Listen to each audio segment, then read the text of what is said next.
And the Swartland municipality spokesperson now joins us, Heinrich Robertson. Heinrich, perhaps to start here, the 220 people that have been displaced as a result of this disaster, how many of them have been provided a temporary accommodation or have been placed in some sort of temporary structure while repair and rescue efforts are ongoing? And is that 220 the tally at this hour? Yes, and thanks. Good evening, and thanks for having me. The 220 people referred to are those people that we believe their houses were severely damaged or totally destroyed. But 2 days ago, during the afternoon, we called that there was no evacuation, either partially or total evacuation needed. And many of those individuals or people, they decided to go back to their houses because they believed that their houses were still livable, or they wanted to start with mop-up operations at their houses. Currently, within the two community halls, or it's a two-song center and a local church, there are 115 people that are unable to go back to their houses.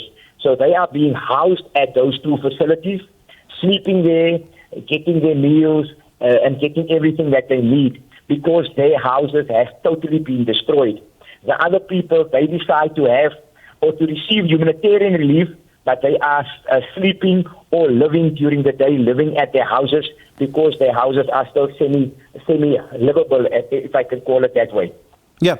At the moment, is there any advice on whether some people can move back into their homes, those who have evacuated, or is the municipality still on high alert, urging people to evacuate, given that more rain has been predicted? Yes, as we speak, it's raining, and it's raining cats and dogs in the broader Swartland area. So the dams that was destroyed, obviously those dams have emptied themselves, and those are the dams that caused the floods. Yesterday, due to the heavy rain in the broader Swartland area, the Western Cape as a totality, and specifically the Riverlands town, the Swartland municipality, along with the city of Cape Town, had to create a spillway of the bigger dams in the area. What that means was that if the dam reached a specific level, that the water would go into that spillway and release the water in an artificial manner, not to give a certain risk to the town of Riverlands. So at present, there is no need for panic. There is no need for evacuation. But on an hourly basis, those dams are being monitored, and we are monitoring the spillway to see the level of the water in the dam. And if it rains like it is raining at present, and it rains for 4 to 5 hours, the dam levels may increase, and then we will certainly call a partial evacuation specifically for those houses in danger, and those families will then be moved to community centers in the Riverlands area. Yeah. Why weren't the retention dams, the two retention dams where there has been severe damage, collapse, why weren't they emptied much earlier, given that the rain predictions came a few days before the floods? Yeah, very good question. And I think that is, if you can hear the narrative of the people on the ground, that is the big question. What I can say is those dams belong to the National Department of Public Works. And it falls within the jurisdiction area of the city of Cape Town. So what I am explaining is those dams is not even in the jurisdiction area of the Swartland municipality. Because it is in the highland, when the water was released, the water took its course to the lowlands, and as you can now deduct from the name Riverlands, it is in the low-lying areas, and the water found its way straight down to the Riverlands town. What I can say is the focus now is humanitarian relief.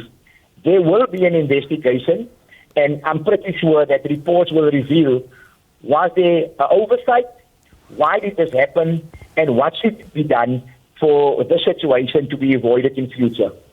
What level of communication has the Swartland municipality have had up until this point with the city of Cape Town, under whose jurisdiction you say these dams fall, and the National Department of Water and Sanitation, who is responsible, as you say, for these retention dams?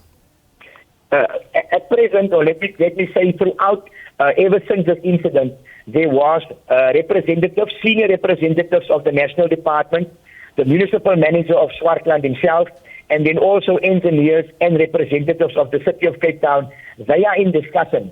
And obviously those discussions for us now as the disaster management team on the ground, those discussions are parallel to our immediate efforts. Our immediate efforts is 1, humanitarian relief, 2, to restore municipal services in those towns, because Riverlands specifically is without potable water and without electricity due to the flood.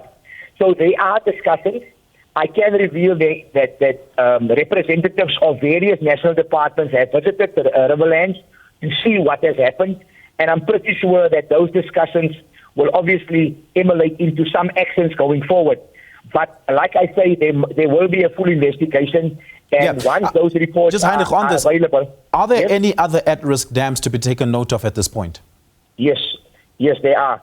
So Riverlands in its totality is an agricultural area. So there's a lot of small holdings and the people are doing agricultural activities.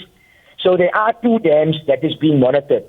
The one dam that I am referring to is the larger dam in the area, and that is the dam where a spillway was created to ensure that the dam level remains at a safe water level. Unfortunately, the uncontrollable and the moving target at the moment is the rain. As we are speaking now, it's raining. And hence... Heinrich, I am a little bit pressed for time, and I do want to get this question in. Just lastly, the members of the community that have been displaced, you say, are being housed in community halls and are being provided with food. What other humanitarian interventions are being activated at the moment to assist impacted people? Okay, so we are getting support from Gift of the Givers. There are various humanitarian relief agencies assisting us. For now, we have also put a call out to community members from neighboring towns to please donate.